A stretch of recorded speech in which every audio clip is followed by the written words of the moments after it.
Di sini disebutkan ada pertanyaan, Ustadz, apakah ada cabang dalam akidah? Bagaimana menyikapinya? Nah, dalam akidah itu juga ada usul dan juga ada furu'. Jadi di antara kekeliruan sebagian orang ketika disebutkan usul itu yang dipahami hanya perkara akidah. Sedangkan ketika disebutkan furu', cabang, itu yang dipahami adalah perkara fikih, perkara ibadah. Padahal keliru. Belum tentu perkara usul itu hanya akidah. Terkadang perkara fikih juga masuk dalam usul. Dan belum tentu juga perkara cabang itu adalah fikih saja. Bisa saja perkara akidah masuk dalam perkara cabang. Tapi memang kebanyakan perkara akidah itu semuanya, hampir semuanya, kecuali sedikit saja. Perkara akidah itu hampir semuanya itu adalah usul.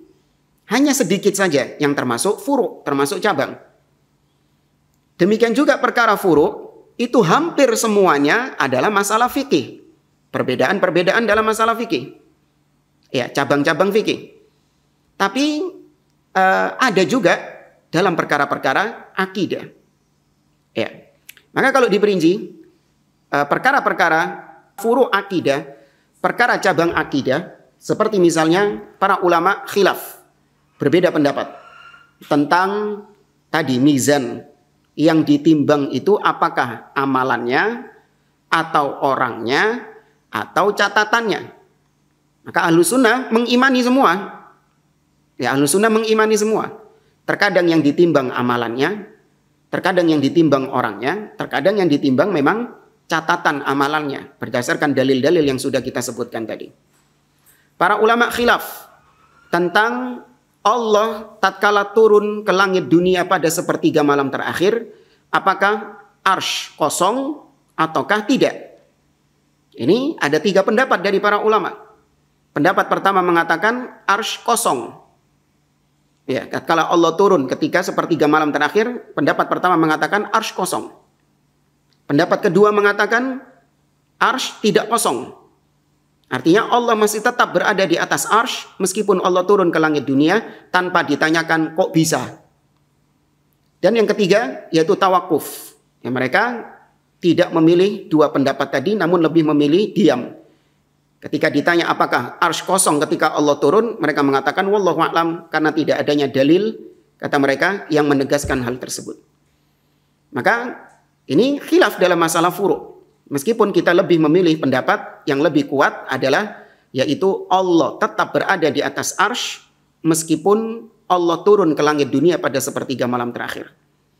Ya, dan tanpa ditanya bagaimana Allah Subhanahu wa taala kok mampu demikian. Makhluk saja mampu. Ya, makhluk saja mampu. Dia tetap berada di atas, dalam waktu yang bersamaan dia turun. Ini contoh saja bagi makhluk, tapi ini Allah tidak seperti itu.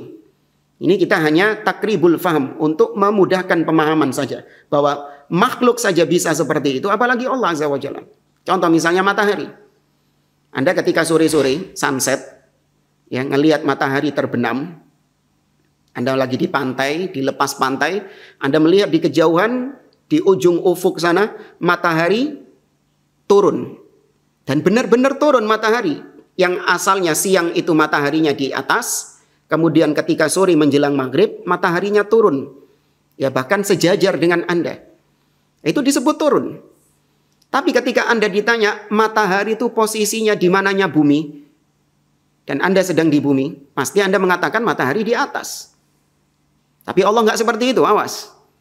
Ya, bukan seperti itu turunnya Allah Subhanahu wa taala, tidak seperti itu. Ini kita hanya menegaskan makhluk saja bisa seperti itu, maka kenapa Allah nggak bisa? Ya, ini khilaf dalam masalah fikih, dalam masalah akidah.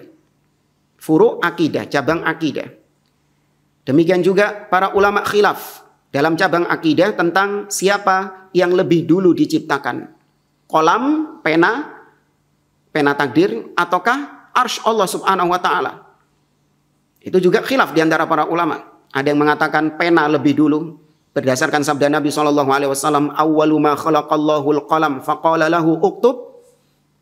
yang pertama kali diciptakan oleh Allah adalah al-qalam, pena. Kemudian Allah mengatakan kepada pena, tulislah. Nah, ini panjang kalau mau dibahas khilaf seperti ini. Namun intinya terjadi khilaf dalam masalah akidah. Dan itu masuk ke dalam ranah furu'ul akidah. Dalam masalah fikih, itu enggak semuanya furu', cabang. Ada masalah fikih yang masuk dalam masalah usul. Masalah pokok yang tidak boleh seorang berselisih di situ. Apa itu? Contoh tentang wajibnya sholat, tentang wajibnya zakat, tentang wajibnya puasa Ramadan. Itu fikih, namun itu usul. Itu perkara-perkara usul. Yang ketika seorang berbeda pendapat dalam masalah ini, maka dia kalau nggak jadi kafir, maka dia jadi ahli bid'ah.